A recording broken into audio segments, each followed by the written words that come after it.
หมกเวอร์ฮะบอกว่าบ่ได้ไปหล่ามันข้าไปหล่า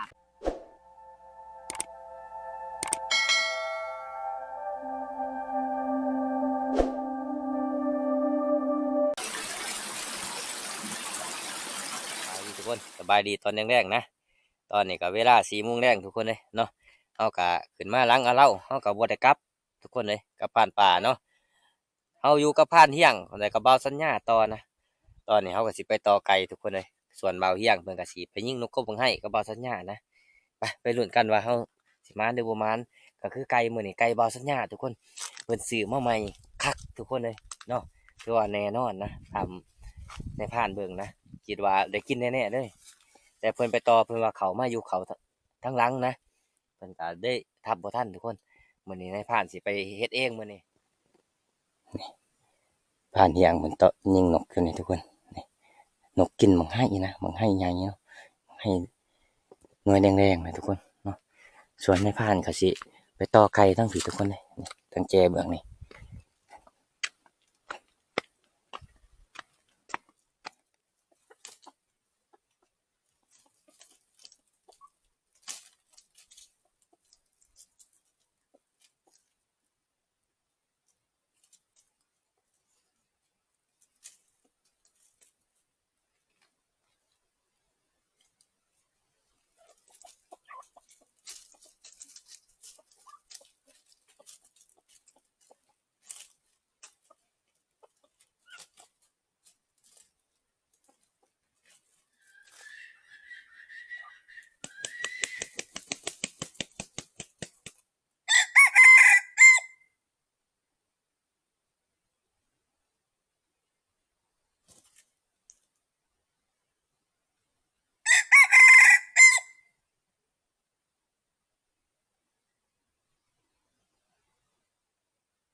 มีไก่ป่าเขาสำทุกคนเลยในผ่านก็สิเก็บคืนมันเนี่ยครับทับเข้าคือเก่าทุกคนเพราะว่าตอนนี้มันก็ค่ำเนี่ยเนาะโอ้หนาวก็พอหนาวลมก็พอลมทุกคนเลยก็มันสิบ่เขามันลมนะตอนนี้เขาก็มาเหาะทับเข้าเป็นเทียเรียบร้อยทุกคนเลยเป้าลมขนาดเลยเดี๋ยวเทิงผู้นี่ว่านนะบ่มีคือว่าสูงสุดของอาเล่าเลยนะเอาอยู่นี่มีสัญญาณเรียบร้อยทุกคนเลยมาต่อไก่กับอะไรมันร่มโพดไก่บ่เขาทุกคนเลยไก่ต่อเข้ากับคันอยู่ประมาณรวมแล้วก็9 เทื่อนะขนาบไหลทุกคนเลยเนาะวันนี้มื้อเช้าจะสิไปว่าใหม่ก็นี่ก็คือไก่เบาสัญญานะเพิ่นซื้อมาใหม่เนาะเดี๋ยวว่าเอามาลองเพิ่นก็ลองเลยจักเทื่ออ๋อเพิ่นลองเลยเทื่อหนึ่งเขาบ่แหละเขาโอ้เขาเนาะบ่ได้ทับเพิ่นว่ามันเขาอะไรบ่ได้ทับมันหาที่นอนทุกคนนี่ตัวนี้ก็วิวธรรมชาติทุกคนก็คือบนเป็นแป้นหั่นนะมันก็เป็นด่านผู้มั่นเนาะตัวนั้นก็ผู้มั่นทุกคนเลยทั้งคุณหันผู้ฟังเส้นงอนเบื่อนั่นนะรักษาเขาเนาะเอาอยู่เถิงนี่โหดมันเย็นเลยทุกคนบ่าวสัญญาเพิ่นก็ซุ้มไฟไว้เรียบร้อยส่วนในบ้านเองก็สิเผานกนี่แหละทุกคนเลยนกว่าเสียมือให้ลูกชายมันตายแล้วโอ้ยแต่เสียดายทุกคนว่าเสียมือให้ลูกชายตายซ้ำมาทุกคนกินข้าวแรกน้ำกันโอ้หิวข้าวแห้งเลยนก2 โตวทุกคนเลยนี่นก2 โตวนะกินกับเบาสัญญาเบาเฮียงยังบ่ทันมาซ้ำทุกคนมาคนละโต๊ะเพิ่นยังยิงได้ยินเสียงยิงบับโลดบางหนึ่งสงสัยยิงกระหอกนะกินนกต้องกินหัวมันก่อน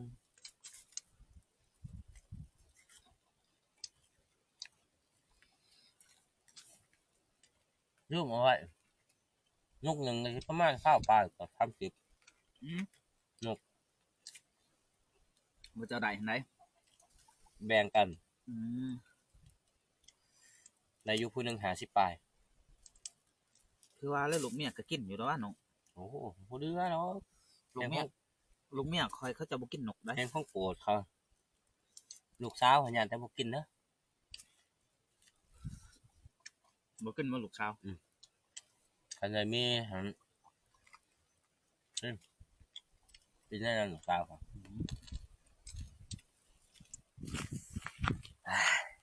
ไปหากระหอกก่อนทุกคนเลยกระหอกผ่านเที่ยงเป็นทับลงเลยจ้ะ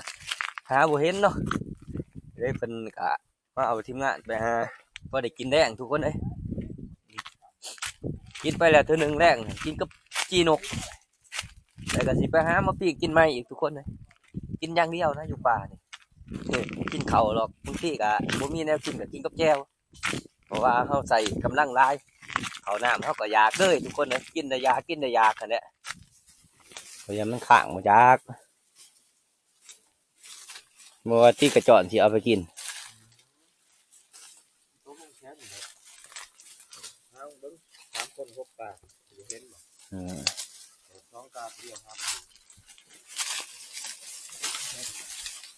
าเบิ่งตาไฟซีดี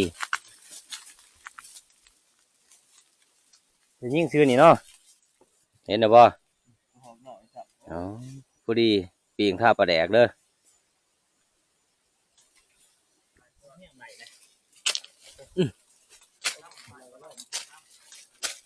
โอ้ย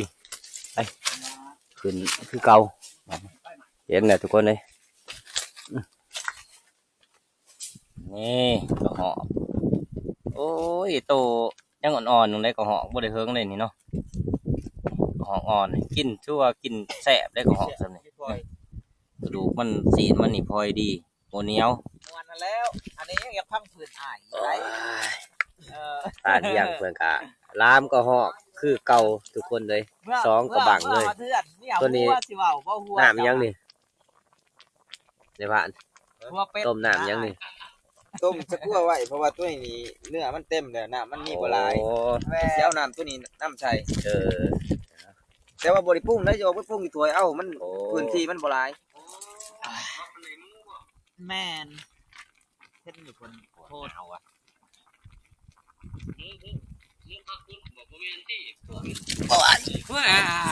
มุนมาทับหมอมาเนี่ย โอ้ย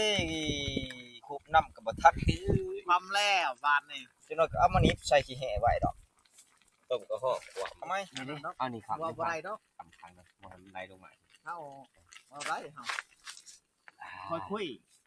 แต่7 โมงแรงฮอด 12 โมงกลางคืน คุยยังคุยผู้สาว บอกกับแม่คุยอยู่หันเอ้าว่ะ นอนเทิงเนี่ยนี่คักที่เราหมูมีอยู่คือนี่ บ่ได้ปรุงได้นี่เอาออกมาปรุงอยู่ถ้วยเอ้าเพราะว่าพื้นที่มันมีบ่หลาย ปุ๊กมันสิหลดบ่ มันหล่นแห้ง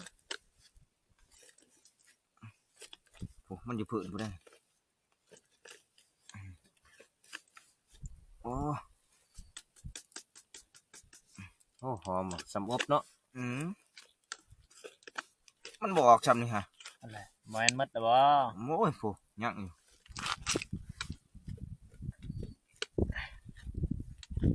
โอ้ยเอามีดมาดูสิพาเอานี่ หาบ่ มันปุบออกไป อันก็ว่าแต่ว่าไม้พอดีหอมได้ล่ะนี่ไม้พอดีหอม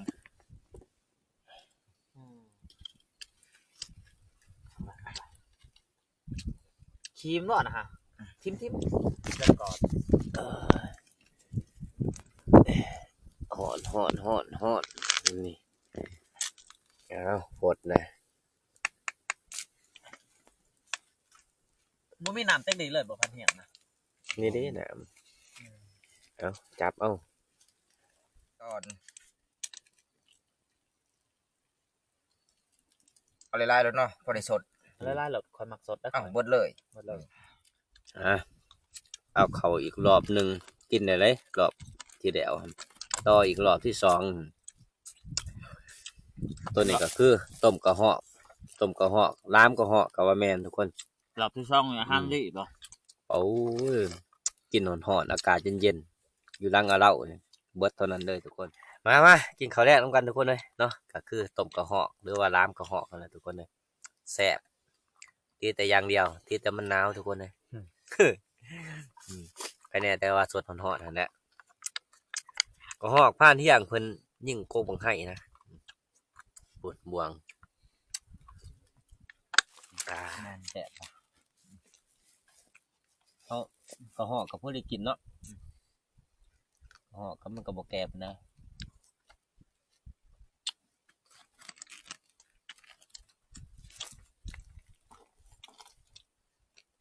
มีคำถามคำหนึ่งจะถาม ตอบเท่าไหร่ นี่ทิมมันแหลวเนาะเอ้ย มันอยากว่ะ เอ้ยเนาะเอ้ยขอผิดเนี่ย จะใช้ให้กินวะ แม่ก็กินแม่ก็อยาก แม่ก็อยาก ผู้ชายก็อยาก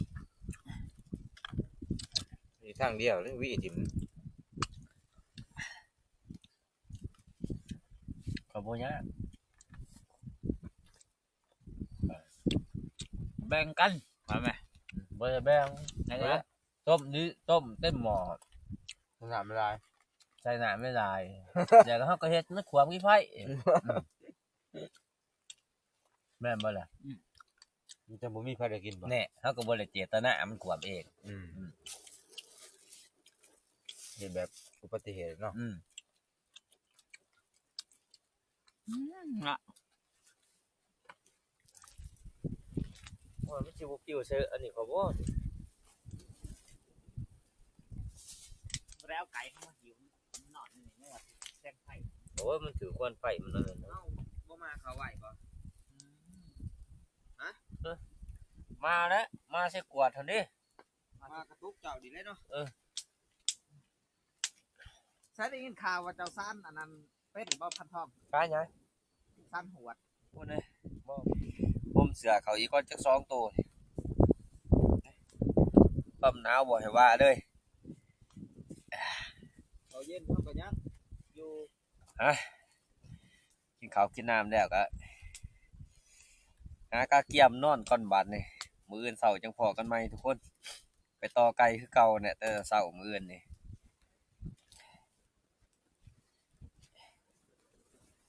หนาวนี่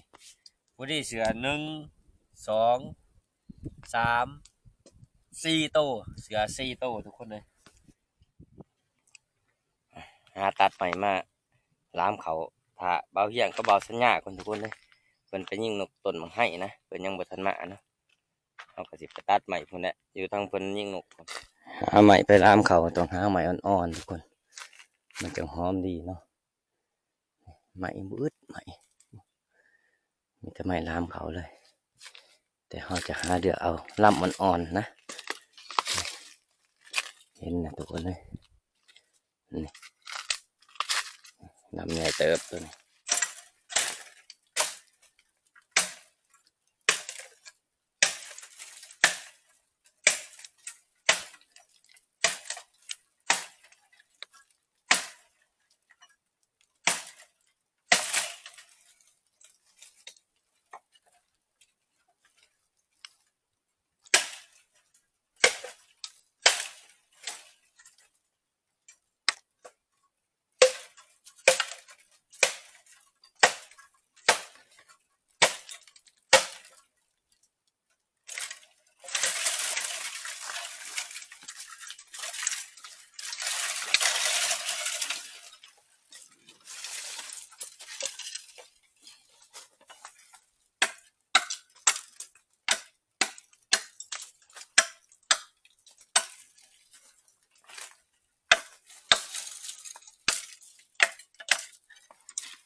สามเบาเหี่ยงกับเบาสัญญาเพิ่นมาจะยิงนกกับผู้ที่เขาซุกผู้ดีทุกคนเลยล้ามเขาถาเพิ่นว่าสิไปต่อไกลกับว่าจะไปทุกคน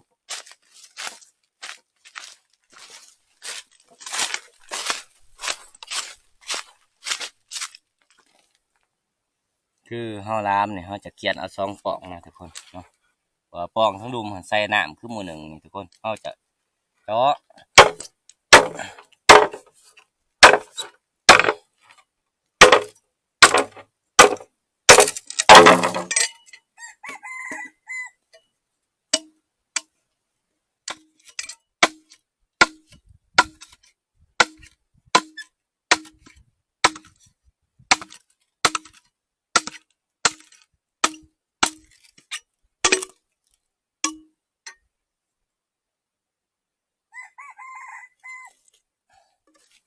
นี่เราจะตัดแบบนี้ทุกคนเลยตัวนี้เขาใส่เขานะ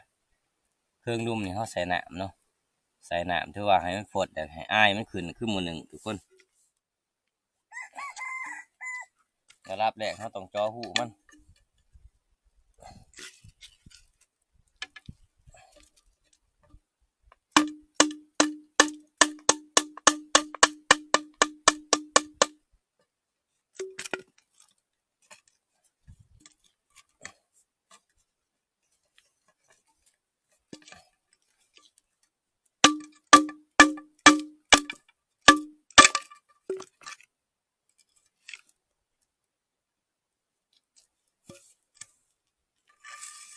ระดับแรกเขากะจะเอาน้ำใส่ก่อน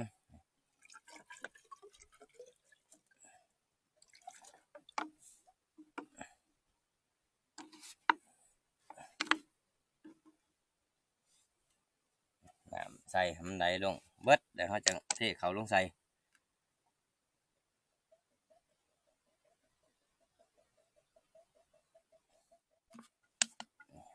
ระดับ2เขาก็ให้เขาลงใส่หมด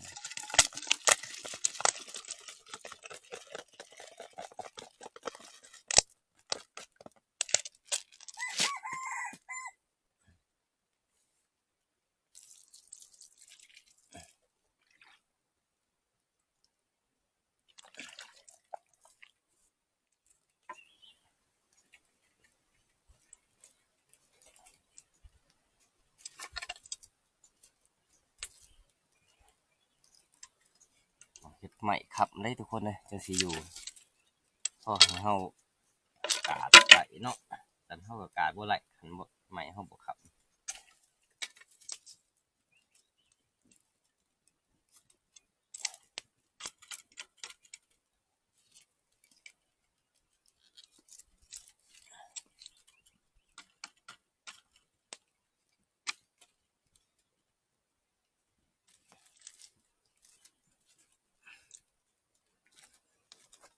นี่เขาจะเห็ดแบบนี้ทุกคนเลย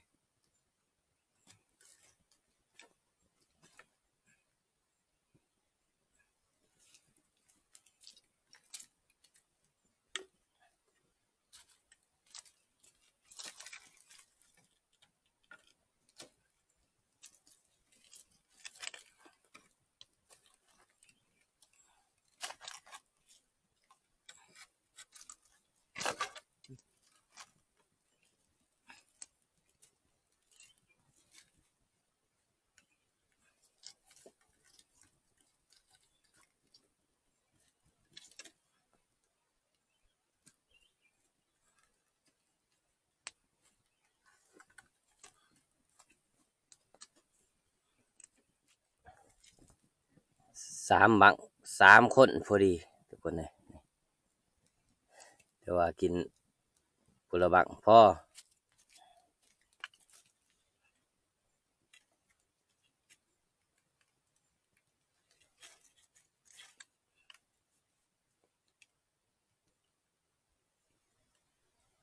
ยังใส่ชีวิตอยู่หลังอาเราคือเก่าเหมือนทุกคนเลยเนาะทีมงานเฮากันยังบ่ทันมาแต่ยิงนกต้นมาให้นะทุกคน เห็นต้นตัวนี้ ตอนนี้เฮาก็ทีมงานเฮาก็มาเหาะทับเลยทุกคนเลยเนาะเพิ่นก็มานกเลยทุกคนทั้งนกทั้งกระเหาะเนาะนี่ผลงานในมื้อนี้ทุกคนเลยคนมีทั้งนกกับกระเหาะ กล้องตื่นพูนอยู่จักโตในผ้านับเดี๋ยวบ่นะนี่ก็คือ ได้แค่ว่ามัน ข้าวเฮาหนึ่งนะหนึ่งใส่บักกะบักเนาะใกล้สิสุกเลยทุกคนเลยนี่ อันพันท้องแท้ไปต่อไปป้องช่องเถื่อเข้ามัดช่องไอ้เอ้ยคันเรายิ่งมัดช่องโตแล้วก็ได้มัดช่องแต่เราบ่ยิ่งเราให้มันเตะขึ้นมันบ่เตะครับโตที่ช่องบ่โตที่ช่องนี่เรายิ่งเอาได้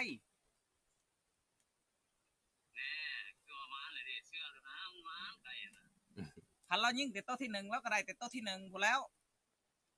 เราก็ได้ช่องโตคันเรายิ่งมัดช่องเราอยากมาอ่างตัวเป็นๆนี่แล้ว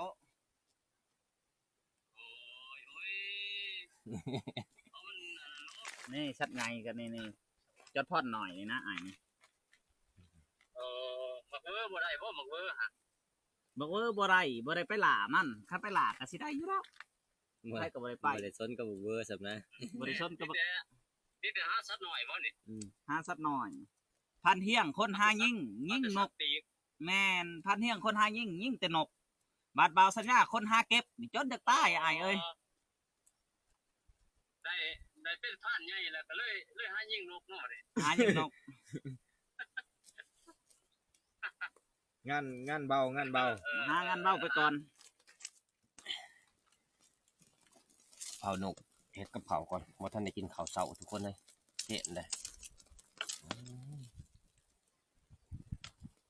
ย่ามนี่มวนแต่ยิ่งนกกบให้เนี่ยย่ามที่ไรแต่บ่มีนกกบนกแกงนะ ใหญ่บ่ตัวผม ในนะซ้ำไก่แบบนี้นกแกงสิต้มนกเบิดโตให้เบาชัญญากิน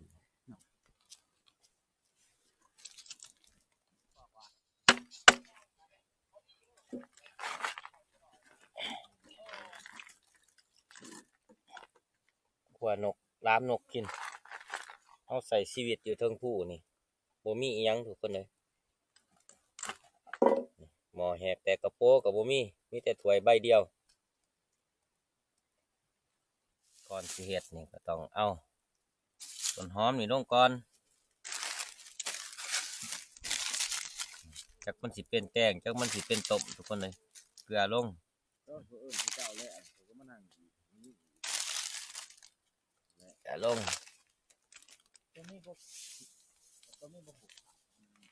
นัวลงไม่หยัดลง เขาลบแล้วยังว่ามึงมันไล่ตายอยู่รอเอาหุบเดียว แล้วเขาก็ยัดนุกลงทุกคนเลยนี่ยัดลงประตูเลยนี่เอาแต่ขี้มันออกนะ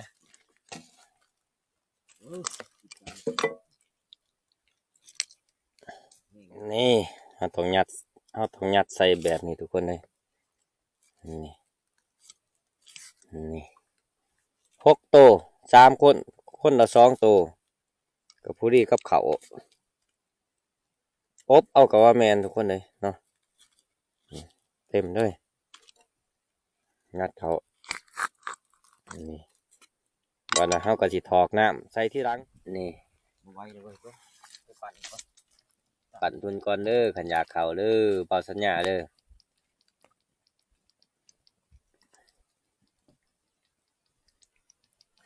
บ่เคยเฮ็ดสูตรนี้จักเทื่อเลยลองเฮ็ดเบิ่งนี่มันสิเป็นแนวอะไรสิแซ่บหรือสินัวพุ่นแหละกินน้ำกันพุ่นแหละทุกคนเลย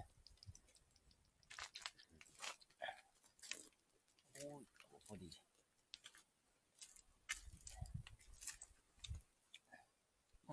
หัวเหยียบไผ่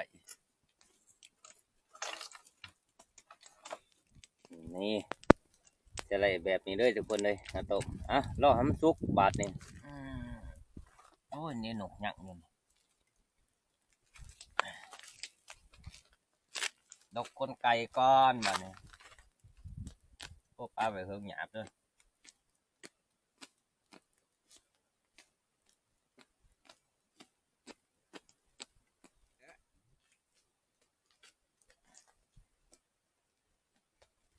จักคนหน่อยเนี่ย แล้วเหรอ ปลาสูงตัวนี้ โอ้โห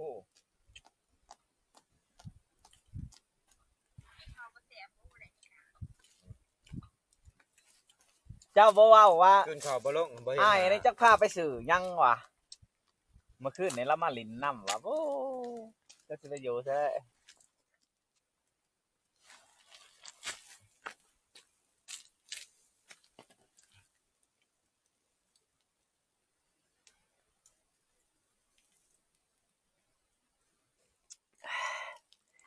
ได้ทีได้ดิตามนกเขาคือว่าต้มนกนั่นแหละต้มนกใส่กระบังไม้ไผ่มันนี่ทุกคนเลยเนาะต้มเบิดโตนะโอ้ได้ทีนะเอ้ากระสิปงไปหางหากาเกียมกินบัดน แล้วเอาตัวได้มาหายฉัน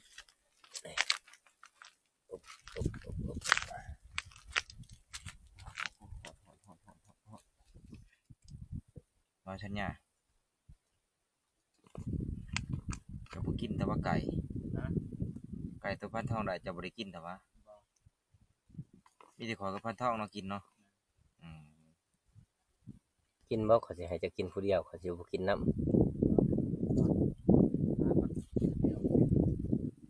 มันต่อได้เองบ่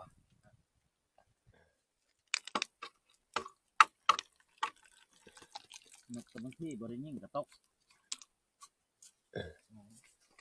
เพราะมันขัด เวลายิ่งคิดว่ามันบ่ถูกกับต้องเที่ยงมันสิเลย ำโอ้บ่ได้ต้มน้ำใส่อีกว่ะน้ำน้อยเดียวหนึง มันต้องใช้พวก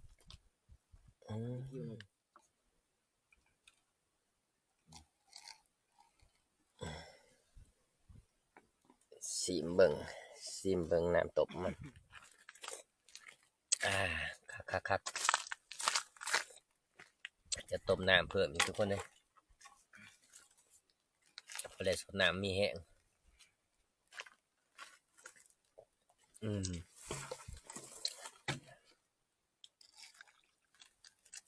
โยขนาดพวกนี้ ครั้งแรกในชีวิตได้ป่ะอันเขาเนี่ยผมเคยจะเถื่อเลย เขา เขาใช้ไม้ไผ่นี่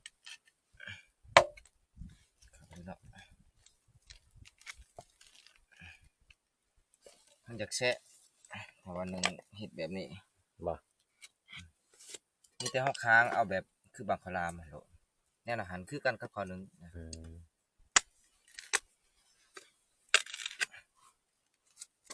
แบบไหนก็ดีแบบไหนใส่คือว่าเลย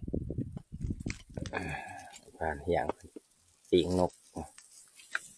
กบาร์บีคิวคนว่าเด้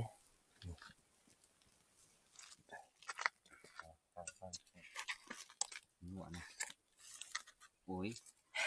ขีดเสตาบอสัญญาเอาอีกแล้วเอามาทุกคนกินข้าวน้ำกันข้าวเศร้านะนี่เอากินข้าวเศร้าคือจน11 โมงเลยทุกคนเลยคือเฮาล้ามนกต้มนกกับว่าแมนทุกคนแล้วก็ผ่านเที่ยงเมื่อกะบาร์บีคิวนกคือว่าอาหารเฮานี่กินแนวอะไรก็คักอยู่นะ3 คน มากินกัน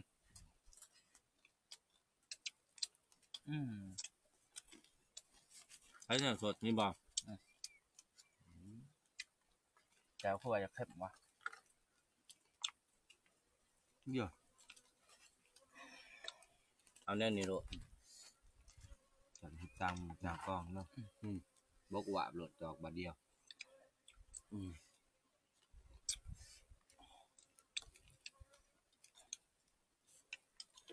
กินน้ำมันเบิดก่อน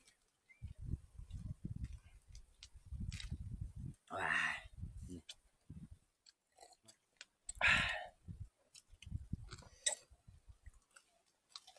โอ้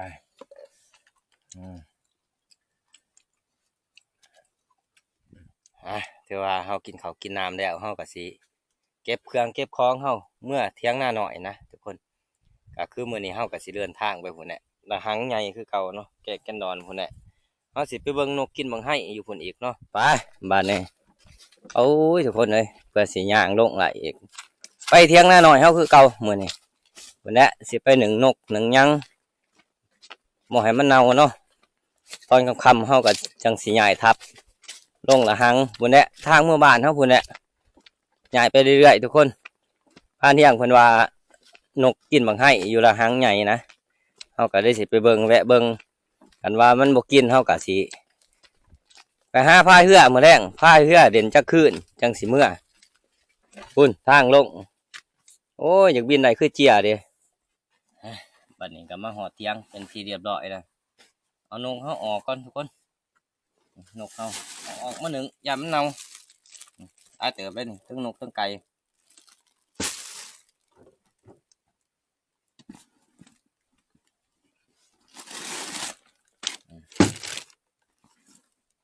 กวาดหน่อยก็มี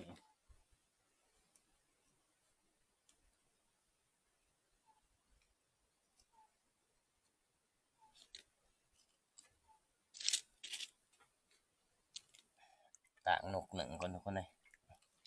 หนึ่งไว้ย้ำเนาถึงกระโตมันนี่แหละ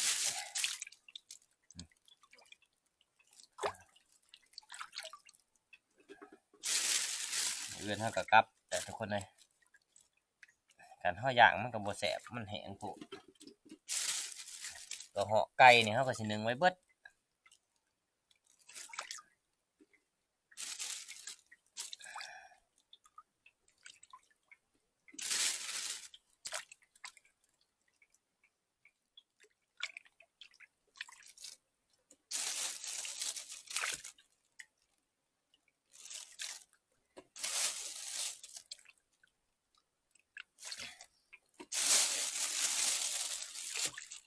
แต่นกกระโหลกกับนกกระเดียวเนี่ยทุกคน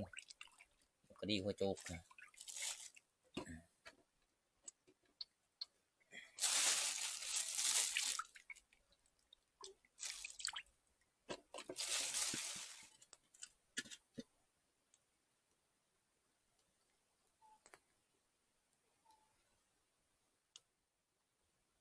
นี่ทุกคน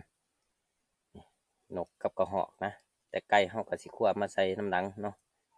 เฮาเอานกใส่ก่อนเบิ่งเออไก่สุกก็ได้ทุกคนเลยนี่เดี๋ยวสินายพรานก็สิสิกมันก่อนมันนี่สิกให้มันปีนนกเนาะเพื่อตัวเถิกมันจะได้สุกนะ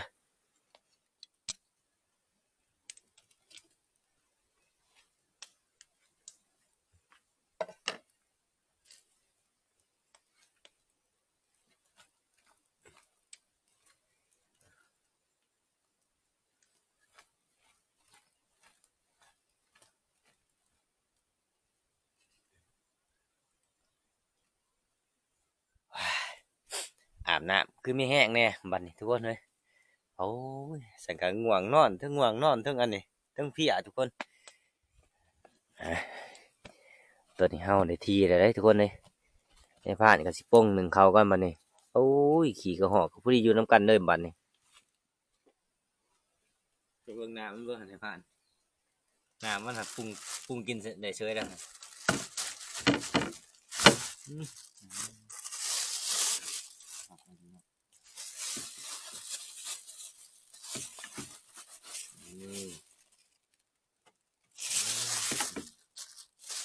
ว่าสีกระดูกกระเดง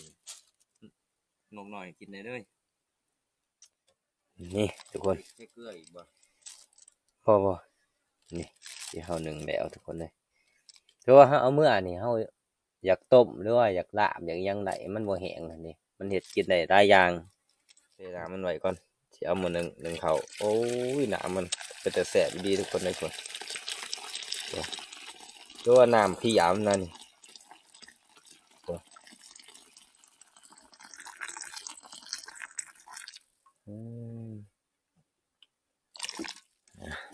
หนึ่งเขาต่อวันนี้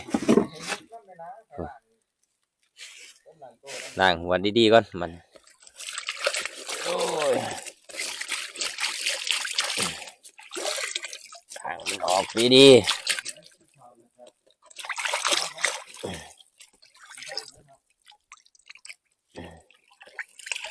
ถามมันด่างก็เป็นยังดอกทุกคนเลยเพราะว่ามันก็มีแต่เนื้อนกกับเนื้อกระหอกกันแหละได้นี่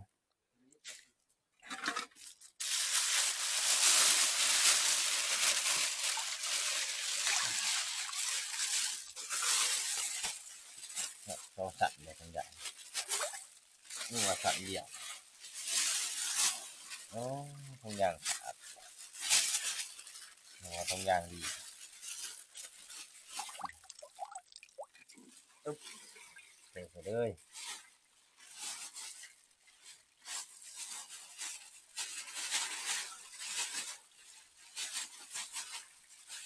เปิดจากทงยางดี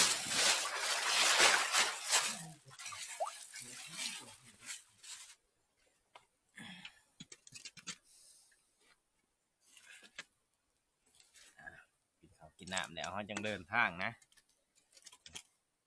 หิวเขาว